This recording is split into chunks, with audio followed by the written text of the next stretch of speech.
पीड़ित दुकानदार अपनी अपनी पीड़ा लेकर शहर विधायक आकाश सक्सेना के सेवक कार्यालय पहुंचे, जहां पर शहर विधायक ने सभी दुकानदारों का दर्द बांटा और उनकी पीड़ा सुनी। सभी दुकानदारों ने अपनी अपनी पीड़ा शहर विधायक को बताई। मीना बाजार की 40 दुकानें तोड़ी गई थीं। शीवी सिनेमा हॉल के सामने 16 दुकानों को तोड़ने का नोटिस दिया गया था। वे दुकानदार और कई दुकानदार सभी एकजुट होकर शहर विधायक के पास पहुंचे थे। सभी दुकानदारों के दर्द सुनकर तुरंत ही शहर विधायक आकाश सक्सेना ने जिलाधिकारी जोगेंद्र सिंह से फ़ोन पर बात की और इन दुकानदारों की समस्या का हल कैसे निकाला जाए, इस पर शहर विधायक और जिलाधिकारी की आपस में चर्चा हुई।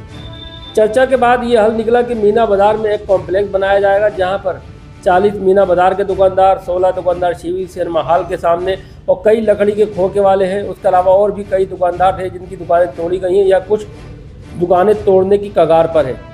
उन सभी को मीना बाजार परिसर में कॉम्प्लेक्स बनाकर उसमें शिफ्ट किया जाएगा और उस कॉम्प्लेक्स बनाने में जितनी भी लागत आएगी, एक दुकान में उतनी ही लागत दुकानदारों से ली जाएगी और अगर दुकानदार एक साथ नहीं दे सकता तो उनको किस्तों की सहूलत भी दी जाएगी और नगर पालिका का जो मिनिमम किराया है वह किराया लिया जाएगा। इस तरह का वायदा शहर विधायक ने दुकानदारों से किया तो दुकानदार उनकी इस बात पर सहमत हो गए और सभी ने इस बात को माना। बहरहाल मीना बाजार में कॉम्प्लेक्स बनाने की कवायद शुरू की जाएगी और जल्द से जल्द कॉम्प्लेक्स बनाकर उसमें सभी दुकानदारों को दुकान देकर शिफ्ट किया जाएगा।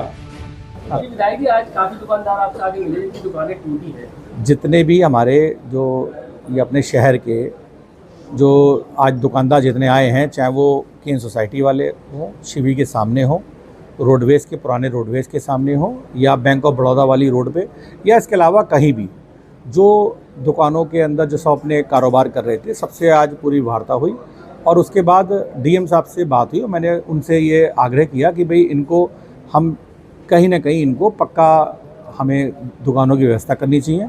तो उसी के परिप्रेक्ष्य में आज ये निर्णय हुआ है कि जितने भी जो दुकानदार हैं जो मौजूदा जो अपना सारा काम कर रहे हैं, उन सबको मीना बाज़ार में एक प्रॉपर तरीके से कॉम्प्लेक्स एक बनाया जाएगा और जो उस कॉम्प्लेक्स को बनाने की जो कॉस्ट आएगी, उसी कॉस्ट के आधार पर इन लोगों को वो दुकानें दे दी जाएंगी। उस दुकान में इनको पैसा इकट्ठा नहीं देना होगा, उसकी भी इंस्टॉलमेंट बन जाएगी और जो नॉमिनल किराया जो नगर पालिका का हो सकता है वो उस किराए पे ली जाएंगी।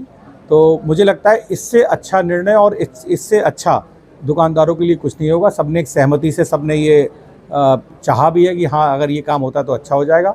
तो इस बात के लिए मैंने डीएम साहब से बात की और मुझे लगता है कि ये काम हो जाएगा और ये एक ऐतिहासिक काम होगा कि एक छत के नीचे कम से कम 200-250 दुकानदार, जिसके अंदर हिंदू भी है, जिसके अंदर मुसलमान भी है, हर बिरादरी का वहाँ आदमी है, वहाँ प्यार मोहब्बत से वहाँ पर अपने कारोबार को करेंगे होता है। और ख़ासकर मेरे लिए रामपुर, क्योंकि मैं तो खुद यहाँ बचपन में बहुत सारे यहाँ ऐसे लोग हैं जहाँ मैं खुद हर दुकान पे स्कूटर से जब घूमते थे, सब जाते थे, तो मुझे तो यहाँ का सब पता है और यहाँ के जितने प्यार मोहब्बत वाले लोग हैं, शायद आपको हिंदुस्तान में कहीं आपको यहाँ का जैसा आदमी यहाँ मिलेगा नहीं। कुछ लोग ना अलॉटमेंट है, उन्होंने दुकानें किराए पर दे रखी है।